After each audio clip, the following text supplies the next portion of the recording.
Shalom Aleichem, Shavuatov, Bapak Yahweh memberkati saudara sekalian. Pada pagi ini saudara-saudara kita akan bersama-sama mendengarkan firman Tuhan. Namun sebelumnya saya akan perkenalkan terlebih dahulu beberapa saudara-saudara kita yang baru pertama kali hadir dalam ibadah di pagi hari ini, yang juga akan mengikuti baptisan pembaharuan meterai kepemilikan dari Bapak Yahweh. Saya akan panggil nama-nama ini, bisa berdiri di tempat ya. Yaitu Charles Effendi, kemudian Rocky Chandra, dan Margaret Puspita dari Surabaya. Di sebelah mana berdirinya? Oh, di depan sini. Wah, puji Tuhan. Kasih salam Bapak Ibu, puji Tuhan. Bapak Yahweh memberkati. Kemudian ada Ines, Brian, dan Sasha. Di sebelah mana duduknya? Ya, bisa berdiri. Nah, ini dia dari Solo itu ya. Oke, kalau Sasha dan Ines ini sudah dibaptis dulu di Kasher El Yahud. Bukan, kalau Kasher El Yahud itu kan di bagian sisi Israel. Ya, dan dia dibaptis di bagian sisi Yordania. Kalau tidak salah namanya Bethany Beyond Yordan. Begitu. Jadi hari ini yang akan dibaptis adalah Brian.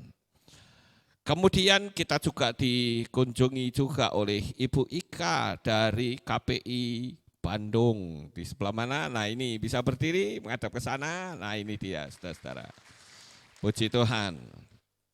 Ya, silakan duduk. Kemarin juga saya sudah membaptis satu orang juga dari Jakarta, yaitu Bapak Antoni. Dia seorang notaris. Ya, Bapak Ibu. Jadi sekarang sudah mulai banyak orang yang menyadari bahwa meterai kepemilikan itu harus diperbaiki, diperbaharui setelah kita percaya kepada Bapak Yahweh. Baik, saudara-saudara, sebelum saya menyampaikan firman Tuhan supaya saya tidak lupa, karena kadang bisa lupa, ini ada ucapan terima kasih dari keluarga Bapak Siswanto. Shalom, terima kasih kami ucapkan kepada Bapak Gembala, tim doa dan tim kunjungan, serta seluruh jemaat Aleftal yang telah mendukung doa untuk operasi kakak kami sehingga berjalan lancar. Kiranya Bapak Yahweh memberkati saudara semua. Amin. Hormat kami keluarga Siswanto. Nah, ini sudah saya bacakan. Sekarang kita akan bersama-sama merenungkan firman Tuhan, saudara-saudara. Yaitu saya beri tema Taman Labirin. Saudara pernah lihat enggak? Atau mungkin sebelum saya menyampaikan saat ini, saudara pernah dengar kata labirin? Pernah ya, saya kira kita tidak asing dengan kata-kata itu. Labirin itu semacam permainan, ya, kalau kita masuk ke dalam ruangan, itu kita harus mencapai pada titik akhir, tetapi melewati begitu banyak lorong-lorong yang kadangkala menjebak. Kita kadangkala berbenturan dengan stumbling block yang ada di depan kita. Kita juga perlu mundur dan sebagainya. Nah, Bapak Ibu yang terkasih, kita akan sedikit merenungkan tentang Taman Labirin ini. Di banyak negara, labirin ini ada, saudara-saudara, untuk menjadi suatu taman rekreasi. Saya merenung bahwa kenapa begitu banyak orang yang menyerah di dalam perjalanan hidup mereka ketika mereka menuju kepada suatu impian. Di tengah jalan mereka kandas. Mereka tidak mampu melihat keseluruhan jalan yang harus dia tempuh.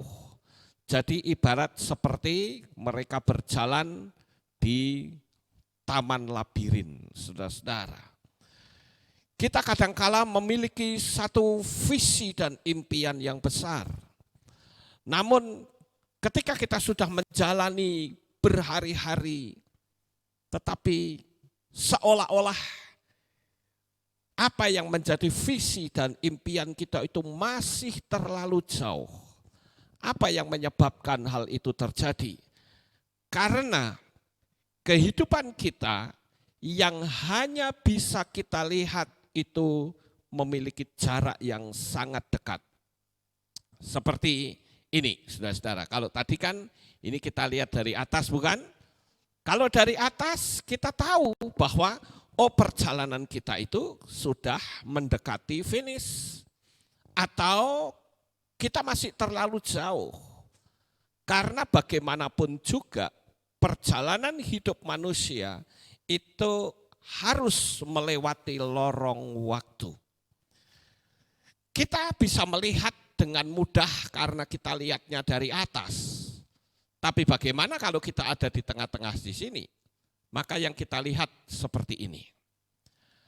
Hanya lorong-lorong yang membuat kita bingung. Apakah visi dan impian yang saya cita-citakan itu sudah betul-betul hampir mencapai finish atau masih terlalu jauh?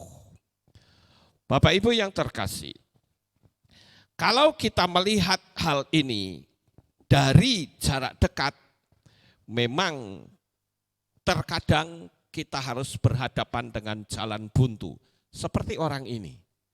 Ya, dia berjalan, ini ada lorong, di sini juga ada lorong. Tetapi barangkali di ujung sana itu ada jalan buntu ketika dia sudah masuk ke kanan. Dan apa yang terjadi ketika dia berhadapan dengan jalan buntu, dia harus balik lagi, dia cari jalan yang lain. Itulah taman labirin, saudara-saudara. Di dalam perjalanan hidup kita di dunia ini juga, kita berhadapan dengan taman labirin yang tidak nampak oleh mata. Kita harus mundur kembali dan barangkali ketika kita mundur justru kita menemukan jalan pintas. Kadangkala ketika kita mundur kembali kita bersungut-sungut karena kita menduga bahwa jalan itu akan lurus dan ke kanan. Tetapi ternyata tidak demikian. Saat kita mundur justru kita menemukan jalan pintas. Tetapi yang terpenting dari filosofi labirin ini Bapak Ibu, yang harus kita sama-sama perhatikan adalah tidak ada perjalanan yang gagal selama kita mau berusaha. Selama kita tidak mau berusaha, yang terjadi adalah kita akan mengalami banyak benturan, maju sedikit kita bersungut-sungut, maju sedikit kita marah-marah, maju sedikit kita barangkali akan mundur dari Tuhan. Saya saat ini banyak sekali orang yang konseling kepada saya dan membuat saya mengambil sebuah inspirasi tentang taman labirin ini, saudara-saudara. Karena orang berpikir, kenapa perjalanan saya begitu jauh? Saya katakan Anda melihat jauh itu kan karena penglihatan Anda terlalu dekat. Tapi coba kalau saudara melihat dari atas, maka saudara akan bisa melihat keseluruhan perjalanan hidup kita. Nah, Bapak Ibu yang terkasih, untuk mendasari firman Tuhan ini, saya ajak untuk kita membaca ayat firman Tuhan dari kitab Tehillim atau kitab Mazmur. Bagi saudara yang membawa kitab suci, bisa dibuka kitab sucinya. Bagi yang tidak membawa, cukup dengarkan saja. Di dalam kitab Tehillim atau kitab Mazmur pasal 18 ayat 33 dikatakan demikian. Elohimlah yang mengikat pinggangku, keperkasaan, dan dia membuat jalanku sempurna. Sekali lagi di sana dikatakan, Elohimlah yang mengikat pinggangku dengan keperkasaan. Jadi tanpa kekuatan, keperkasaan dari Bapa Yahweh, kita semua sebetulnya adalah manusia yang lemah. Tetapi dengan kita mengandalkan kekuatan yang penuh dari Bapa, maka kita memiliki kekuatan untuk membuat, di sini dikatakan, jalanku sempurna.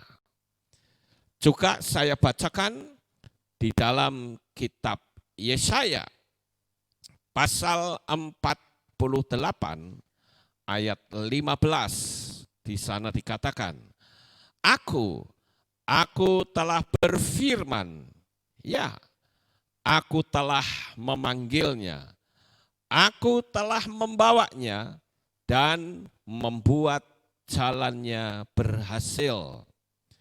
Saudara, sama seperti kita memiliki seorang anak yang tentu mengharapkan anak kita menjadi orang yang sukses. Kita menghendaki anak kita menjadi anak yang baik, anak yang hidupnya diberkati. Itu keinginan kita sebagai manusia. Apalagi Bapa Yahweh.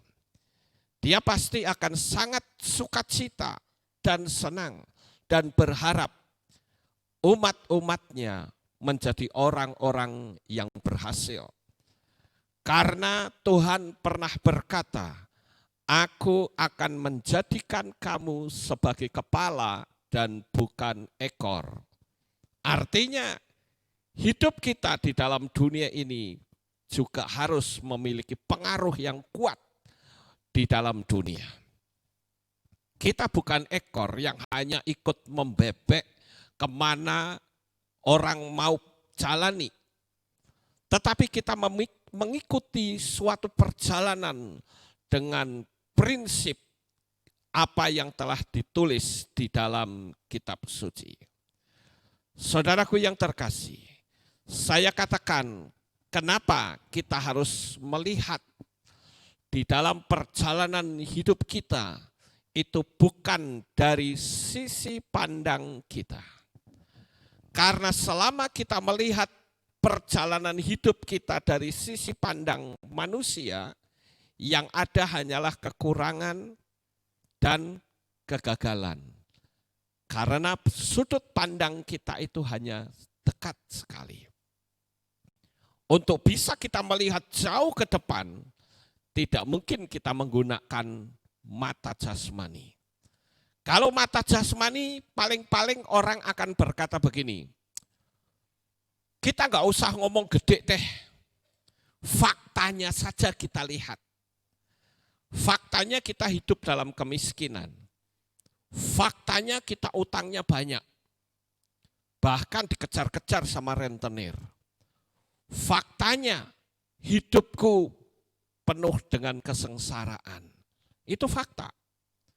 Kita hanya melihat pendek seperti orang yang berada di dalam labirin. Yang dia lihat seolah-olah hanya sebuah tembok-tembok penghalang. Saya lalu membayangkan seperti apa yang saya alami. Ketika saya pertama kali bertobat, saya melihat apa yang bisa saya lakukan saat saya percaya kepada Tuhan. Saya hanya melihat sebuah tembok penghalang karena saya tidak punya pendidikan teologi apapun. Tetapi saya bersyukur bahwa Tuhan yang saya sembah itu Tuhan yang tidak bisa dibatasi. Tetapi Tuhan yang justru berkenan memakai orang-orang bodoh untuk mempermalukan hikmat dunia. Oleh karena itu saudara-saudara, cara pandang kita pun harus berbeda sama sekali. Selama saudara menggunakan gaya hidup dan pola pandang yang lama, saya hanya mengatakan Anda hidup di dunia ini untuk kalah. Saudara hidup di dunia ini untuk hidup dalam penderitaan. Paling-paling kita akan mati dalam penyesalan. Oleh sebab itu Bapak Ibu, kita harus melihat dari sudut pandang yang lebih tinggi, yaitu dari sudut pandang Bapa Yahweh. Nah, kalau seperti ini kan kita bisa lihat, bukan? Jalan kita itu sampai sejauh mana? Saya jadi ingat saudara-saudara tentang sebuah lagu yang cukup lama sebetulnya, tetapi kata-katanya cukup menarik. Lagu ini pernah menjadi hit pada zaman saya baru pertama bertobat. Lagu ini ditulis oleh seorang pengarang lagu dari Amerika, namanya Don Moon. Lagunya kira-kira begini, ini yang saya ingat di bagian depannya saja ya. God will make a way where there seems to be no way. He works on ways we cannot see. He will make a way for me. He will be my guide. Hold me closely to his side. With love and strength for each new day. He will make a way. He will make a way. Pernah dengar lagu itu, saudara-saudara?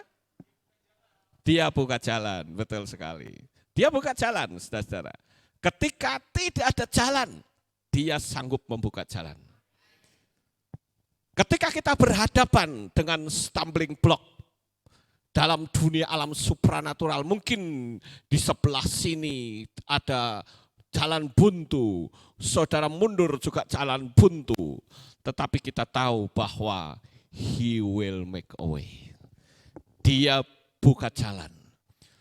Sekalipun ada jalan buntu, kekuatan dari Bapa Yahweh bisa menerobos jalan yang tertutup rapat. Oleh karena kuasanya itu sangat besar. Sekarang yang dibutuhkan itu hanyalah sederhana. You percaya tidak? Kalau tidak percaya, saudara akan banyak berhadapan dengan jalan-jalan buntu, jalan-jalan yang berliku-liku ke sana kemari. Lalu kita capek sendiri dan berkata, ya sudahlah kita pasrah saja. Mau hidup miskin kek, mau apa. Sehingga untuk menghibur diri, marilah kita menyanyi pujian. Biar saya miskin di sini, tapi kaya di sorga. Ayo tepuk tangan, biar saya miskin di sini, tapi kaya di sorga. Ayo, siapa di antara saudara yang mau miskin di dunia, tapi kaya di sorga? Ayo angkat tangan. Lu tidak ada yang mau angkat tangan. Ya, tapi saudara kaya loh di sorga. Nggak mau, maunya apa? Iya, kaya di bumi dan kaya di surga. Itu keinginan Tuhan. Bukan, kalau saya bicara begini bukan berarti saya arah ke kekayaan saja ya. No, saudara-saudara. Tapi hikmat kita pun itu bisa. Artinya apa? Bukan cuma kaya, tetapi kita juga berhikmat. Kita ada dalam perlindungan dan kasih Bapa. Yang terpenting adalah kita meyakini bahwa di hadapan Tuhan tidak ada yang namanya kemustahilan. Ini yang harus kita percayai, saudara. Makanya jangan lihat dari sisi yang pendek. Kalau kita lihat sisi yang pendek, kita akan selalu berkata, mana buktinya? Mana buktinya? Ya, faktanya kan seperti ini. Ya Anda sendiri yang menciptakan. Berapa banyak saya menemukan orang-orang yang memang mereka subscriber baru saya, saudara-saudara. Sehingga setiap tutur katanya, itu ketika saya hitung, lebih banyak ucapan negatifnya ketimbang ucapan yang positif. Lah ini kan repot kalau begitu, saudara-saudara. Ya, Tetapi cobalah, ayo kita lihat dari sisi pandang Tuhan. Semakin tinggi kita melihat, semakin kita akan ketemu garis finish itu ada di mana. Jadi yang membuat jalan kita sampai ke tujuan itu kita ikutin jalur GPS-nya Bapa Yahweh. Selama kita tidak menggunakan jalur GPS-nya, yang ada hanya kekecewaan. Bapak Ibu yang terkasih, Raja Daud pernah membuat mazmur. Ya, di dalam kitab Tehillim pasal 23 ayat 1 dan selanjutnya. Ayo kita coba baca sejenak ya.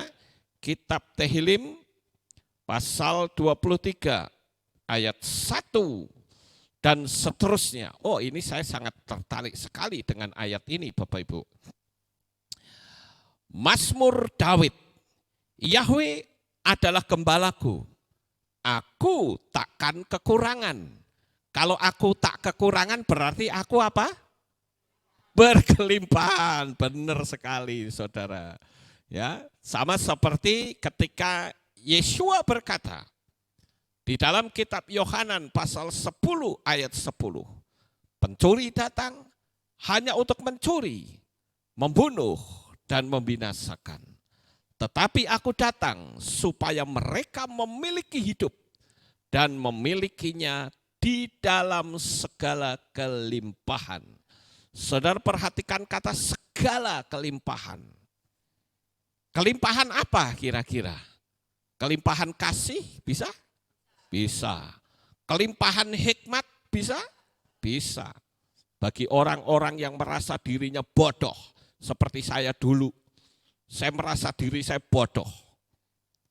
Sehingga karena saya berpikir sekolah saya nggak selesai berarti saya bodoh. Tetapi bisa nggak orang bodoh punya kelimpahan hikmat? Bisa.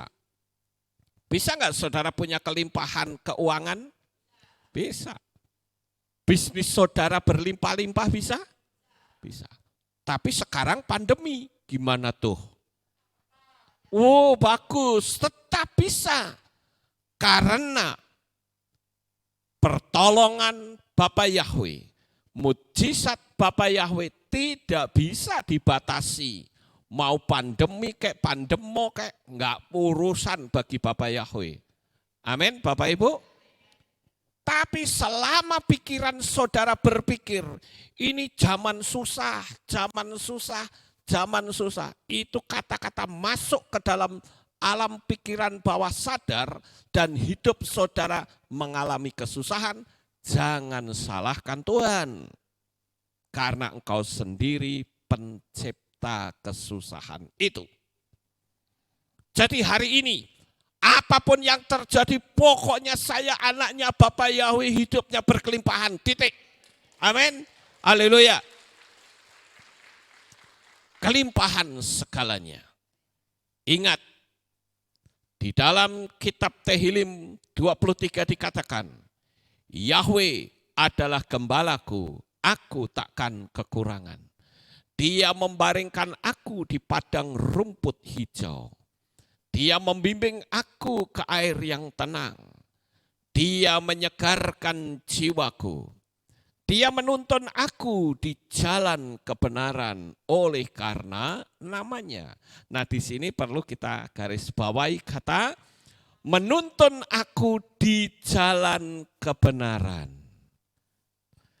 Mau enggak kita dituntun dalam jalan kebenaran? Ini yang penting Bapak Ibu. Kita pegang janji Tuhan, tapi ketika kita disuruh masuk dalam pola sistemiknya Bapa Yahweh, kita tidak mau.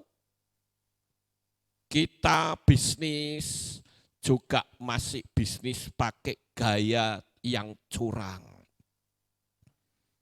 Jualan apa yang palsu tapi ngomongnya ini original.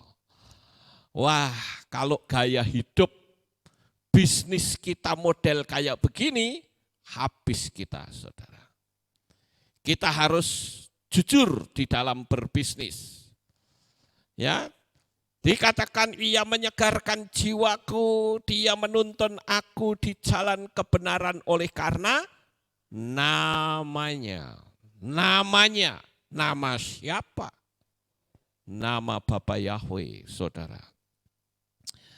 Dikatakan sekalipun aku berjalan dalam lembah bayang-bayang maut. Wah, ini saya tertarik sekali kata-kata ini ya.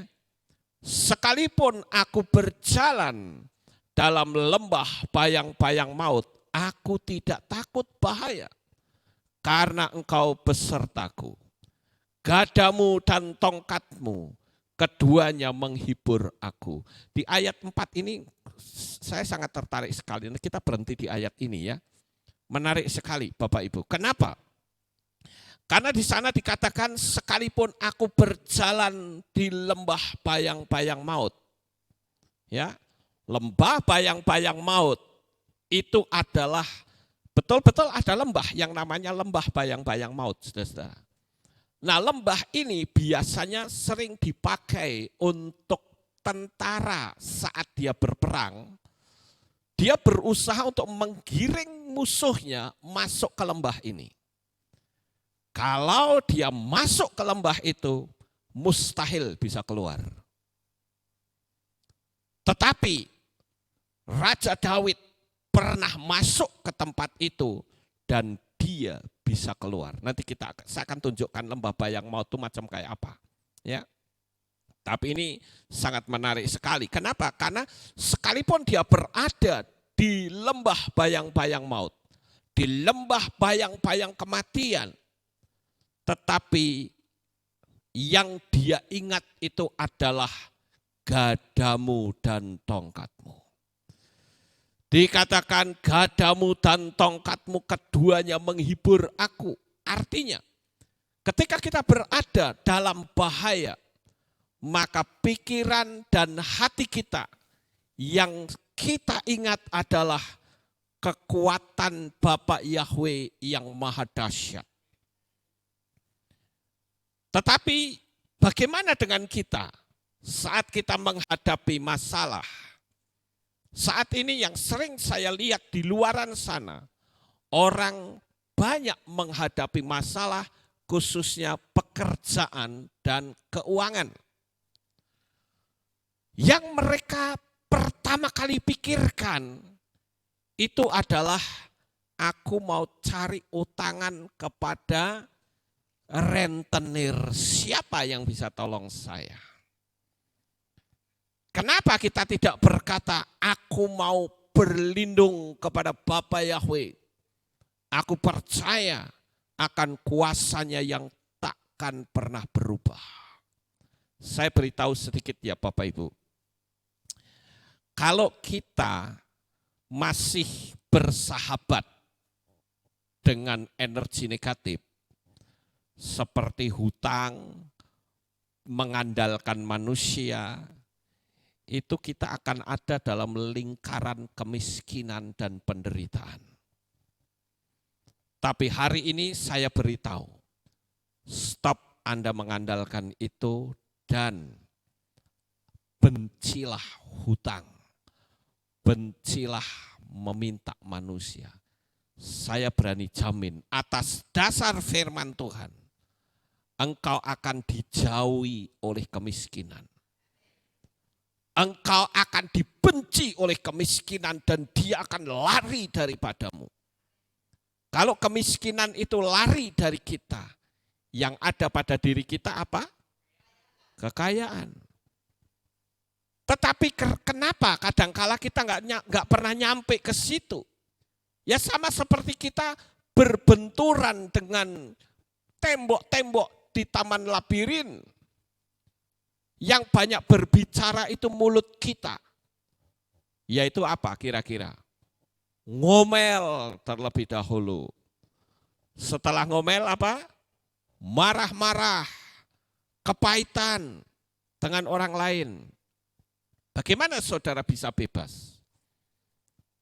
Saya sudah beberapa kali menyampaikan hal ini kepada beberapa orang subscriber. Mungkin saudara berpikir gini, Pak Lukas itu kok memperhatikan subscriber. Semua saya perhatikan, saudara juga saya perhatikan. Tetapi yang banyak tanya subscriber. Saudara nggak banyak tanya sama saya.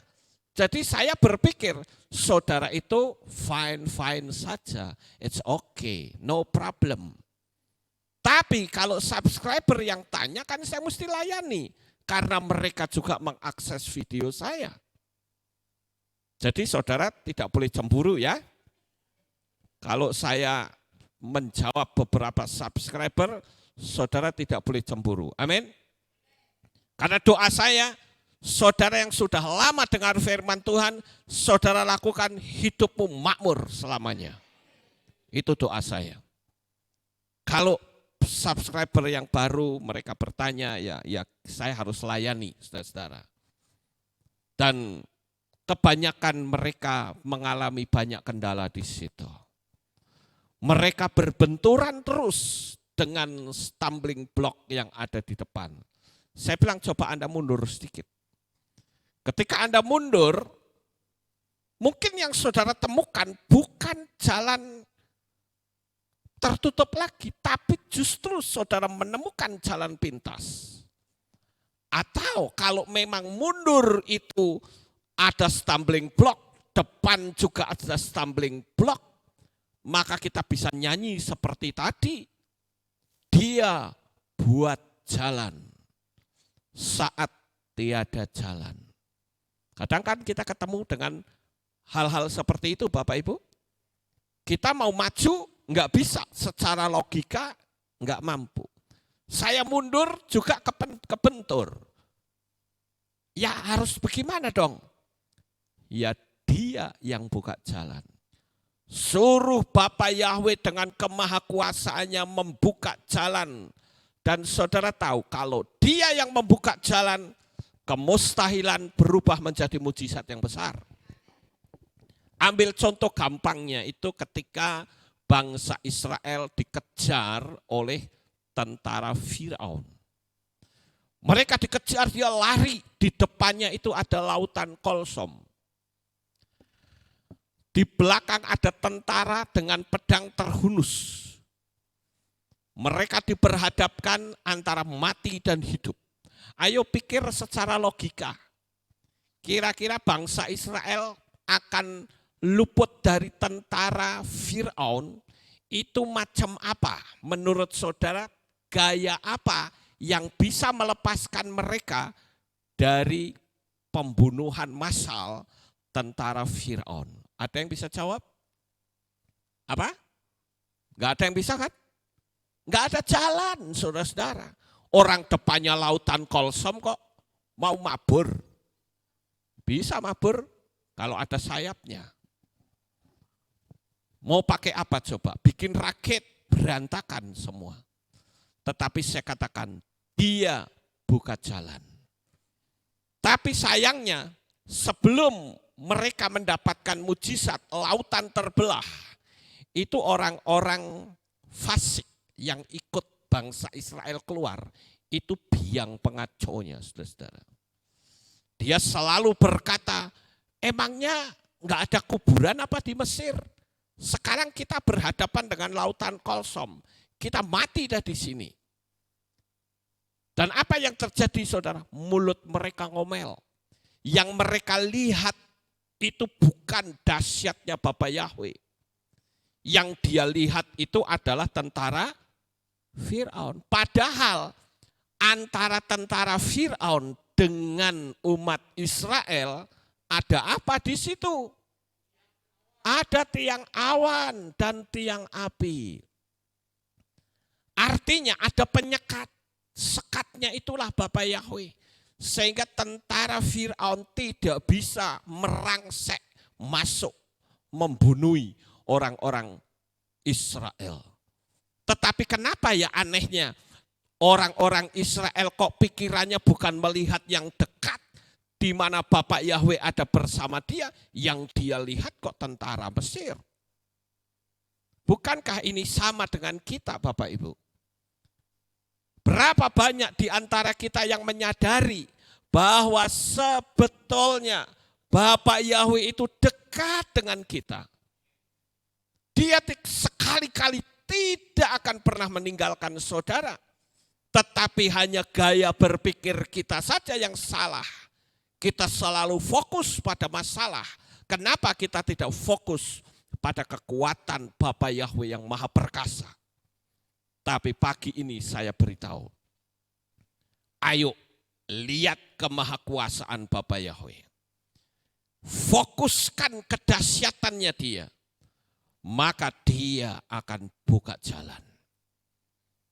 Saat bangsa Israel berhadapan dengan lautan Kolsom, mereka dipengaruhi oleh orang-orang Goyim yang ikut keluar bersama dengan bangsa Israel.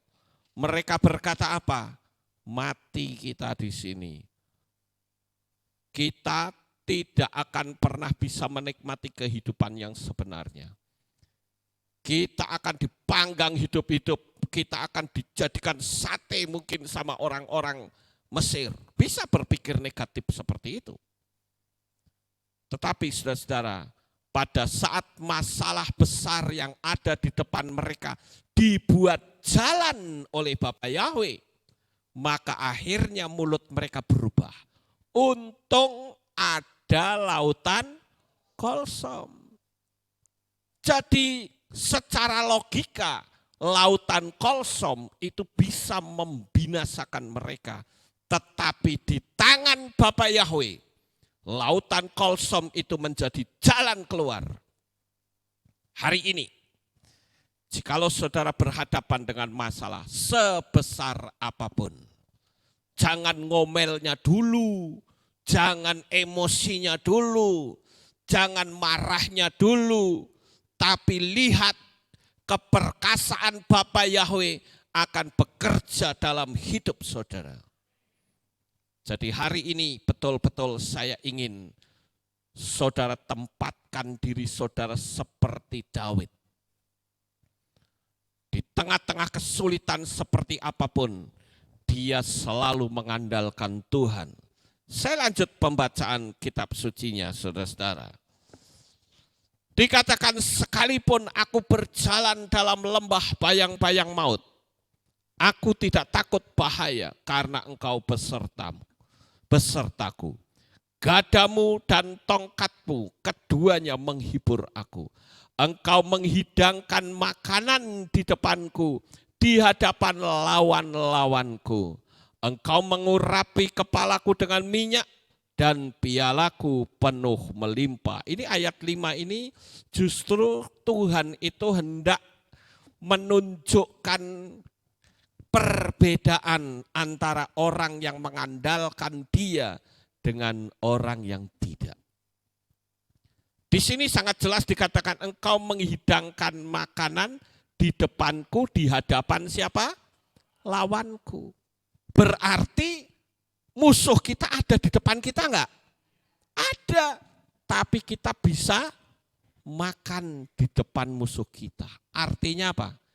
Kita bisa ngejek mereka. You hancurkan saya, tapi faktanya aku bisa menikmati makanan karena pertolongan tangan Tuhan. Dan hari ini saudara-saudara, Tuhan juga hendak membuktikan kepada saudara sekalian bahwa dia betul-betul pembelamu yang agung.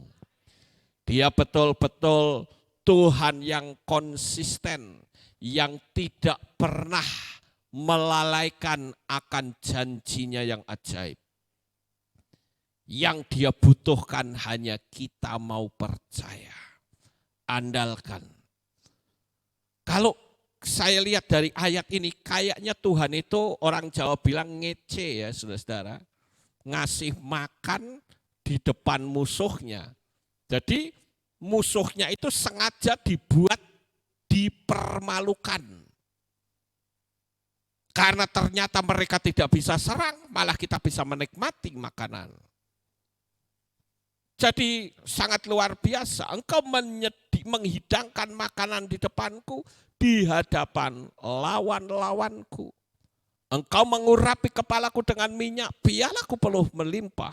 Sesungguhnya kebaikan dan kemurahan akan mengikuti aku seumur hidupku. Jadi kebaikan dan kemurahan itu mengikuti kita sampai kapan? Selamanya, seumur hidup kita. Dan aku akan tinggal dalam bait Yahweh sepanjang masa. Ini luar biasa, saudara-saudara. Saya sangat senang sekali ya melihat Mazmur ini, itu betul-betul memberikan penghiburan bagi saudara yang saat ini sedang berhadapan dengan tantangan sebesar apapun. Jangan pernah takut. Dia katakan, Yahweh Roi, Yahweh gembalaku. Dan kata Roi ini, saudara-saudara, itu juga berarti Yahweh yang melihatku. Saya coba untuk melihat di dalam teks berbahasa Ibrani. Ini teks yang atas ini Ancient Hebrew. Ya, cuman saya tidak bisa membaca. Jadi mohon maaf, saya tidak bisa baca yang atas. Tapi saya baca di bawah. Tapi saya lupa menulis teks bahasa teks Latinnya. Tapi ini bunyinya seperti ini, saudara-saudara. Mismor David, Yahweh Roi Lo Exar. Ya. Exar. Exar, ya.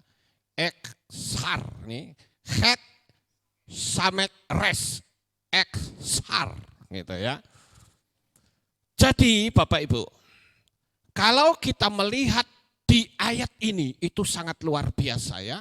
Saya coba untuk memecah-mecah ayat ini, kata Roi ini ya. Mismor Ledawet Yahweh Roi. Ini ditulis dari 3 huruf ya. Res, Ayin, dan Yod. Kata Roi ini ternyata diambil dari akar kata ra'ah. Ya, ra'ah. Nah, kata ra'ah ini res, Ayin, He itu juga berarti teman. Jadi kata ra'ah ini bukan cuman ini kan Roi itu kan gembalaku. Ya, Yahweh Roi itu Yahweh gembalaku. Nah, kata Roi ini diambil dari akar kata ra'ah, res, ayin, he. Nah, kata teman itu adalah re'ah dengan huruf yang sama. Jadi melalui kalimat ini kita jadi menemukan tingkat posisi kita di hadapan Bapa Yahweh. Saya mencoba untuk melihat tata bahasa, saudara-saudara, bahwa kata teman itu memiliki banyak kata yang memiliki arti teman. Misalnya khafer, khafer itu teman. Maka kita sering dengar ada kata shalom haforim gitu ya. Kalau shalom haforim itu berarti salam damai sejahtera untuk teman-teman. Begitu. Ya. Kemudian rea. Ini res ayin itu juga artinya teman juga. Yadid, amit, dan makhir itu juga teman, saudara-saudara. Tetapi teman yang seperti apa? Nah, ini yang membedakan. Khafer itu teman dekat. Sementara rea itu teman juga. Yadid itu teman yang terkasih atau saudara dekat. Jadi ini yang paling tinggi tingkatannya nih. Kemudian amit itu rekanan tapi agak jauh. Makir ini rekan juga tapi tidak akrab. Nah, sekarang coba kita sedikit kembangkan ayat ini, saudara-saudara. Dari kitab Yohanan pasal 15 ayat 15. Kita baca sebentar ya. Yohanan pasal 15 ayat 15. Aku tidak lagi memanggil kamu hamba, karena seorang hamba tidak mengetahui apa yang tuannya melakukannya. Namun aku memanggil kamu sahabat, karena aku memberitahukan kepadamu segala sesuatu yang telah aku dengarkan dari Bapakku. Jadi status kita sahabat atau hamba? Sahabat. Ini menurut ayat Yohanan 15 ayat 15. Dan yang mengucapkan ini adalah Yeshua. Artinya apa Bapak Ibu? Artinya sebutan hamba Tuhan itu berakhir. Saudara setuju? Kan Yeshua berkata, aku tidak lagi menyebut kamu sebagai hamba, tetapi sahabat. Nah, sahabat yang seperti apa? Ya. Nah, kata yang dipakai untuk kata sahabat itu adalah yadid. Itu sebabnya setelah kita dibaptis, ya, dimetrai menjadi milik Bapa Yahweh, posisi kita itu sudah bukan lagi hamba atau ebed. Ayin, bet, dalet. Itu bacanya ebed. Bahkan kita meningkat lagi menjadi mempelai wanitanya Bapa Yahweh. Dalam teks bahasa Ibrani disebut dengan kalah. Kaf, lamet, dan he. Kira-kira sampai di sini paham Bapak Ibu? Berapa banyak di antara kita masih mendengar yang melayani di panggung itu hamba Tuhan. Saya sudah cukup lama sejak saya paham, ngerti seperti ini, saya nggak mau disebut hamba Tuhan. Karena jelas di dalam kitab Yohanan 15 ayat 15, di situ sangat jelas sekali Yesus berkata apa? Coba saya ulang ya. Aku tidak lagi memanggil kamu hamba karena seorang hamba tidak mengetahui apa yang tuannya melakukannya. Kalau saudara punya pembantu rumah tangga, punya babu, kira-kira rahasia rumah tangga saudara dibuka semua atau tidak? Enggak bakalan, saudara. Karena apa? Hamba enggak perlu tahu.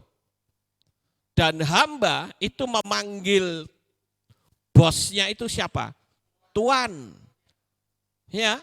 Tapi ingat saudara, keimanan kita itu memanggil Sang Pencipta dengan panggilan keluarga. Paham enggak Bapak Ibu? Mana ada agama di dunia ini manggil Sang Pencipta dengan panggilan keluarga? Kita manggilnya Bapa. Bapa itu keluarga.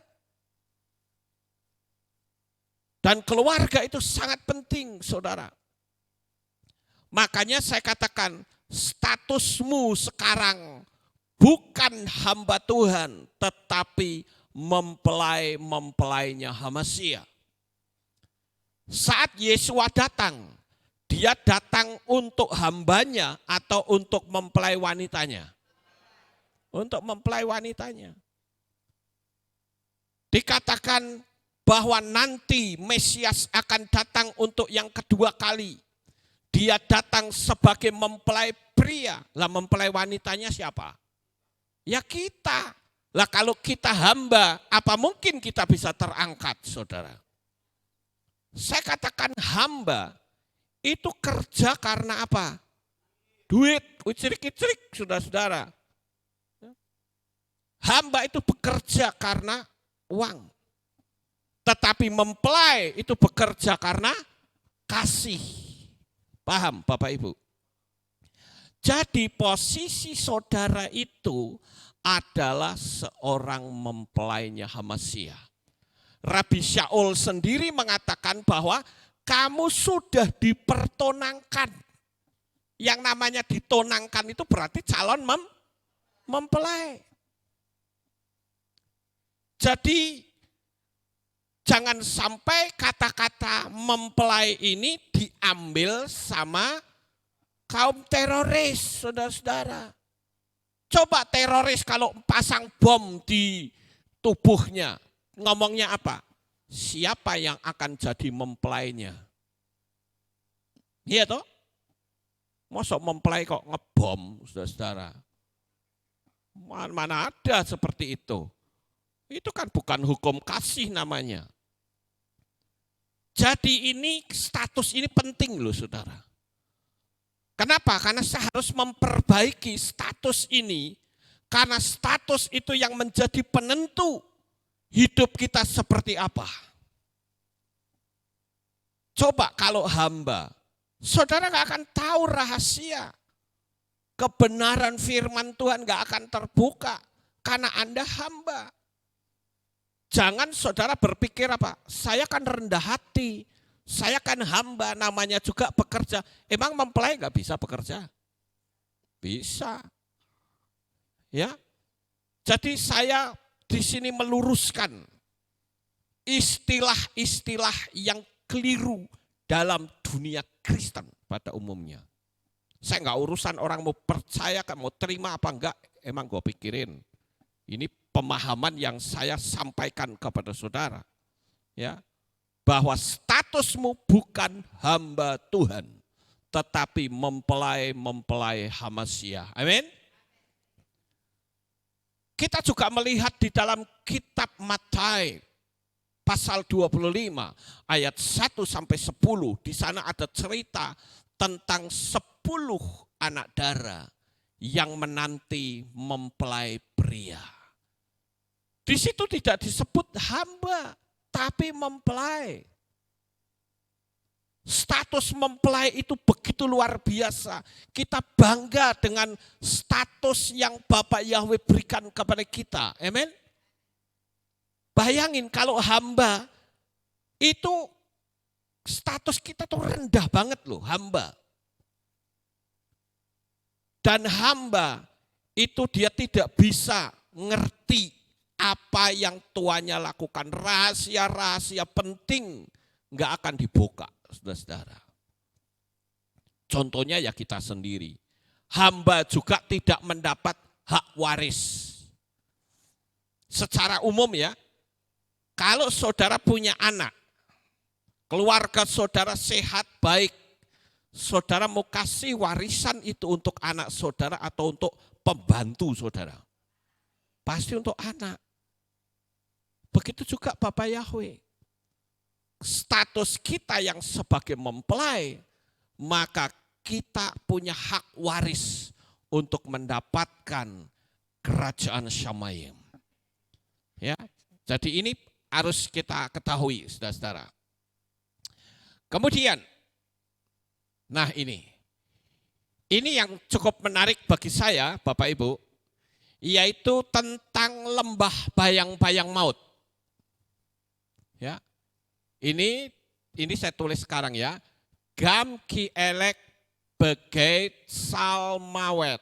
Ini saya garis bawahi kata begeit salmawet. Begeit salmawet itu artinya adalah lembah bayang-bayang maut. Dan lembah bayang-bayang maut ini benar-benar ada di sono, di daerah Israel, saudara-saudara. Itu lembah ini sering dipakai untuk menjebak musuh yang tidak ngerti. Jadi begini bentuknya, saudara-saudara. Atas ini ada bukit, di sini juga ada bukit. Nah, ini yang disebut lembah bayang-bayang maut itu di sini nih. Jadi musuh itu akan digiring sampai dia masuk ke sono. Paham Bapak Ibu? Nah, begitu sudah digiring masuk, maka yang dari atas tinggal menghujani, apakah itu panah, apakah itu batu, ya. Kalau hidup mungkin zaman sekarang, mungkin bisa pakai air keras, bisa nggak? Bisa.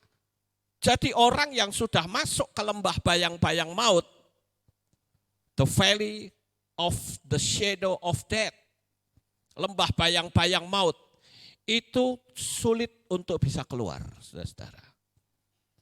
Tetapi yang Daud pikirkan adalah, gadamu dan tongkatmu. Yang Daud pikirkan adalah kekuatan yang maha besar dari Bapa Yahweh.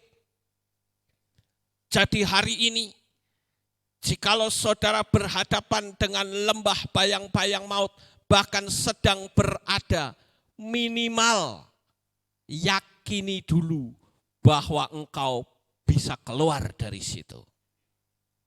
Lembah bayang-bayang maut itu bisa saja saya bayangkan begini. Lembah bayang-bayang maut hutang rentenir itu bisa digambarkan lembah bayang-bayang maut. Saudara yang mau sekolah ternyata gagal, itu juga lembah bayang-bayang maut. Saudara kontrak rumah, kontraknya habis saat ini, saudara sedang tidak punya uang, itu juga lembah bayang-bayang maut.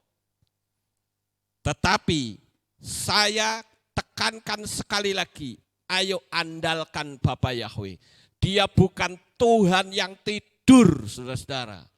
Dia Tuhan yang selalu mengasihi kita. Ketika namanya disebut, dia pasti membelakan kita. Jadi jangan takut di tengah-tengah pandemi seperti apapun, dia tetap menjadi Tuhan yang ajaib dalam hidup saudara. Yang terpenting tetap pegang janjinya, ya dan amin. Lembah bayang-bayang maut, manusia tidak bisa keluar, tetapi Daud bisa keluar dari situ. Dan hari ini pun saya menubuatkan untuk saudara semuanya. Lembah bayang-bayang maut itu akan berubah menjadi lembah penuh tari-tarian. Lembah bayang-bayang maut akan berubah menjadi lembah kemenangan. Jadi tetapkan hatimu, dia tidak pernah berdosa. Janjinya itu iya dan amin. Tuhan kita bukan Tuhan yang gampang mencela-mencela, saudara-saudara. Jadi kita harus melihat ke mata batin kita. Kita akan lihat yang berikutnya. Saudara yang terkasih, serumit apapun jalanmu, jangan takut.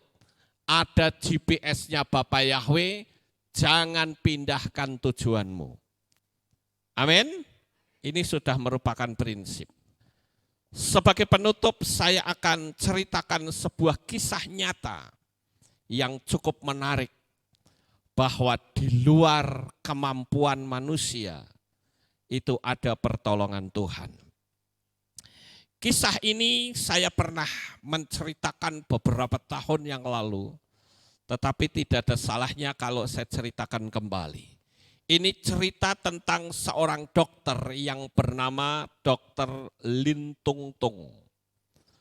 Dokter ini adalah seorang Taiwan pertama yang menjadi orang percaya. Dan ini terjadi pada akhir abad 19. Dia bekerja di sebuah rumah sakit kecil yang dirintis oleh seorang misionaris Inggris yang bernama Dr. Maxwell. Nah, ketika itu saudara-saudara, kesehatan masyarakat di Taiwan itu sangat rendah dan cara pengobatannya pun masih sangat sederhana. Pada suatu hari ada seorang anak yang datang ke rumah sakit itu dan minta obat untuk ibunya yang sedang demam akibat malaria. Nah, anak ini berjalan lebih dari 2 jam dari desanya menuju ke rumah sakit melalui jalan setapak dan melewati hutan dan sawah. Ketika nama ibunya dipanggil, anak ini langsung bangkit dan dari bangkunya dia meraih botol obat dan bergegas pulang. Tapi apa yang terjadi? Sore harinya pada pukul 5 ketika kamar obat akan ditutup, seorang perawat itu nampak bingung dan berbisik. Dia berkata begini, "Dokter Lin, botol obat untuk pasien malaria masih ada di sini. Tapi ada 1 itu botol yang hilang isinya adalah disinfektan. Botol disinfektan. Disinfektan itu adalah merupakan apa? Satu obat untuk membersihkan peralatan operasi dari kuman, saudara-saudara. Nah, saat itu Dokter Lin terkejut. Dia memeriksa botol yang tertinggal dan ternyata benar bahwa obat malaria itu ketinggalan. Yang dibawa anak kecil itu adalah botol disinfektan. Nah, kekeliruan ini memang sangat mungkin terjadi karena kamar obat itu penuh dengan botol-botol obat cair yang bentuknya itu sama. Kesalahan pemberian obat itu terjadi karena obat malaria maupun disinfektan itu sama-sama cairan. Celaka kita, ibu itu pasti mati. Karena disinfektan itu kan obat keras untuk membunuh kuman-kuman di kamar operasi. Kalau sampai diminum ibu itu, ususnya bisa terbakar dan orang itu akan mati. Itu yang dikatakan oleh Dokter Lin dengan wajah yang ketakutan. Mereka lalu segera melapor kepada Dr. Maxwell.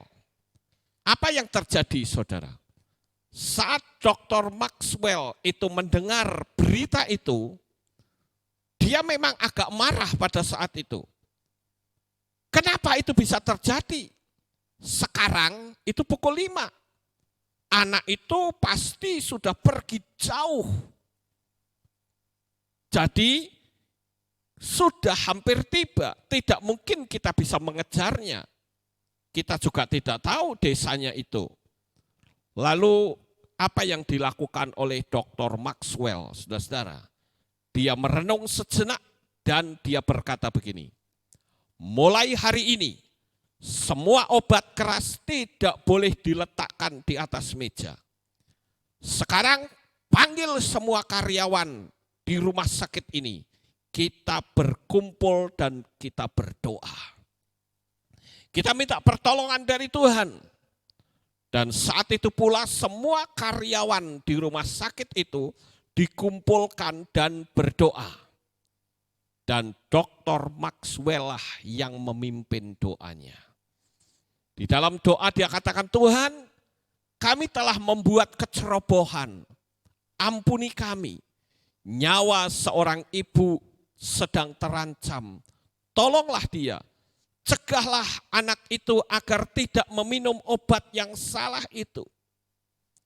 Saudara tahu, di malam harinya Dr. Lin pas bertugas malam. Dia harus bertanggung jawab atas kematian si ibu anak tersebut. Dan keesokan harinya, saudara-saudara, ketika masih subuh, rumah sakitnya diketuk orang. Dan ternyata yang muncul adalah anak yang kemarin membawa obat. Tentu saja Dr. Lin ketakutan. Wajahnya pucat dan berpikir kalau dirinya sudah membunuh ibu anak tersebut. Lalu pelan-pelan si anak itu berkata, maaf dokter, kemarin saya membawa botol itu sambil berlari. Lalu saya terjatuh dan membuat botol itu pecah dan isinya tumpah keluar semuanya. Sembari mendengar dengan cermat, Dr. Lin itu bertanya, kapan jatuhnya? Dan anak itu semakin ketakutan. Dia berkata, maaf dokter, saya baru datang sekarang, jatuhnya kemarin sore menjelang gelap. Dan saat itulah Dr. Lin Tung itu tahu bahwa saat anak itu jatuh adalah saat mereka semua sedang berdoa seluruh rumah sakit itu. Nah, Bapak Ibu yang terkasih, kita mungkin tidak mampu untuk menghentikan anak itu. Kita tidak tahu dimanapun. Pada saat itu juga belum ada HP. Tetapi pertolongan Tuhan itu luar biasa. Selama kita mau mengandalkan Dia yang di tempat yang tidak nampak dan maha kuasa, Dia sanggup untuk memberikan pertolongan kita. Kembali lagi kita harus berpikir, jangan sampai yang kita lihat hanyalah tembok-tembok labirin yang membingungkan kehidupan kita. Jalan hidup kita bisa saja kita katakan, aku bingung, aku nggak ngerti harus bagaimana. Tetapi selama kebingungan kita serahkan kepada Bapa Yahweh, pertolongan Tuhan itu selalu datang tepat pada waktunya. Jadi pada hari ini, jangan engkau goyah. Percayalah Bapak Ibu, inilah saatnya Tuhan sedang mendemonstrasikan kemahakuasaannya kepada anak-anaknya yang Dia cintai, yaitu saudara dan saya. Hari ini, teguhkan hati saudara, karena kisah ini mengingatkan kita tentang bagaimana Tuhan memakai masalah berupa sakit penyakit, kesulitan dan kegagalan untuk mendatangkan kebaikan bagi setiap orang yang terpanggil sesuai dengan rencana Tuhan. Jadi mari Bapak Ibu, teduhkan hatimu, karena hari ini pertolongan Tuhan sedang terjadi dalam hidup saudara. Persiapkan hati saudara untuk meraih mujizat-mujizat besar dalam kehidupan saudara sekalian. Sukses besar untuk saudara. Bapak Yahweh memberkati. Haleluya. Kita tunduk kepala dan kita akan berdoa. Kami mengucapkan terima kasih dan syukur kepadamu ya Bapak Yahweh. Di pagi yang indah ini kami bersama-sama telah mendengarkan renungan firman-Mu. Biarlah apa yang kami renungkan pada pagi hari ini, semuanya kami alami, mujizat-mujizat besar terjadi justru di saat-saat pandemi seperti ini, karena Engkau sedang mendemonstrasikan kasih-Mu yang sempurna kepada setiap umat-umat-Mu. Terima kasih ya Bapak Yahweh, meteraikan firman ini di dalam hati seluruh jemaat-Mu, baik di tempat ini maupun dimanapun saudara-saudara kami itu berada. Di dalam nama Adonai Yeshua HaMashiach, kami sudah berdoa dan mengucap syukur. Semua yang percaya berkata, amin. Haleluya. Kita lihat pengumuman, ada pengumuman? Oh, tidak ada pengumuman, saudara.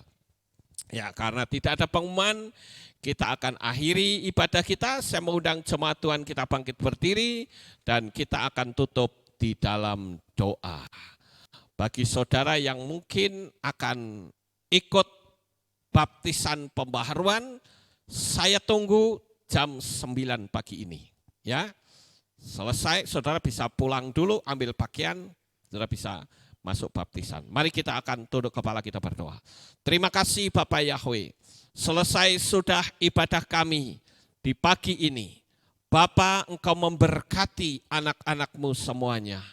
Karena hari ini adalah hari yang indah, di mana Bapa Yahweh senantiasa menopang dalam hidup umat-umat-Mu.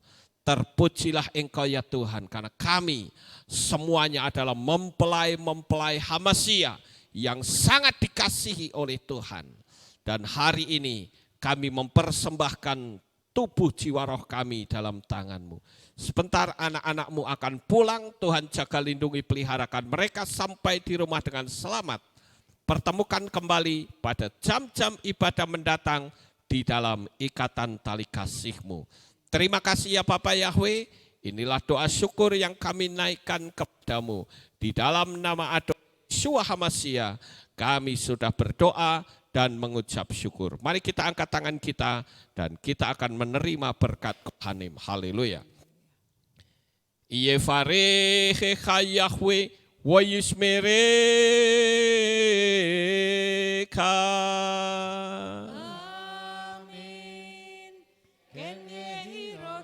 Yair Yahweh panau elecha. Wihuneka.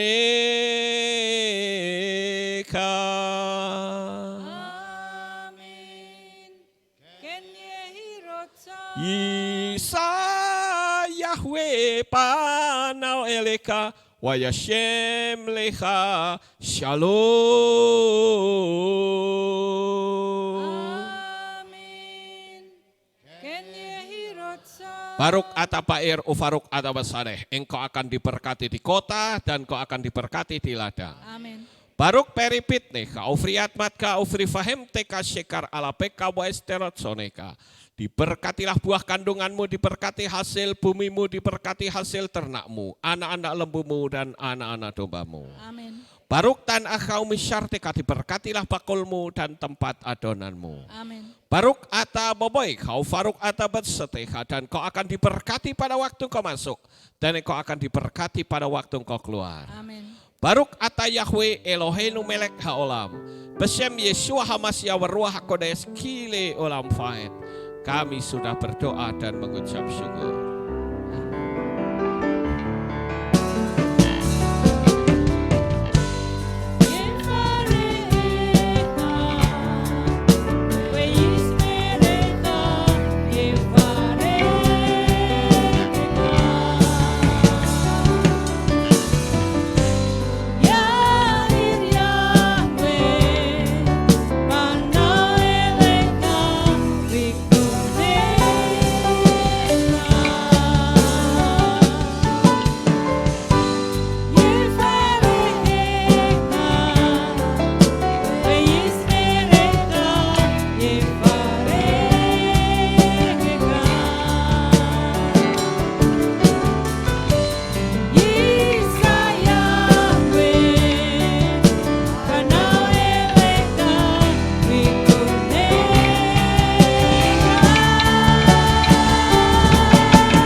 Bapak Yahweh memberkati.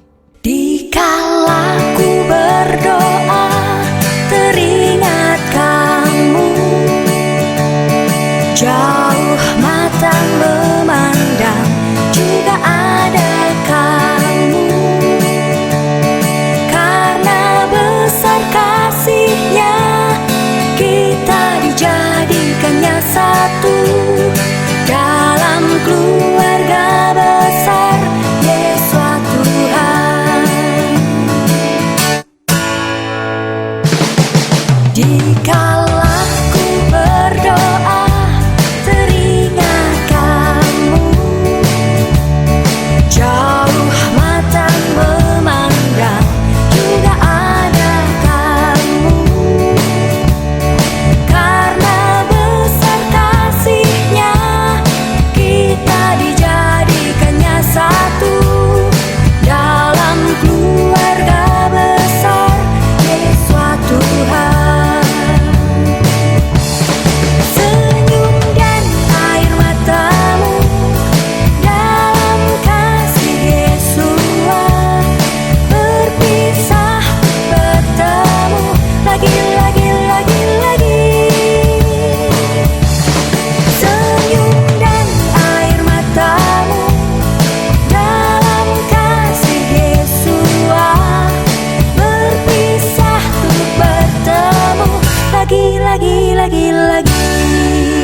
lagi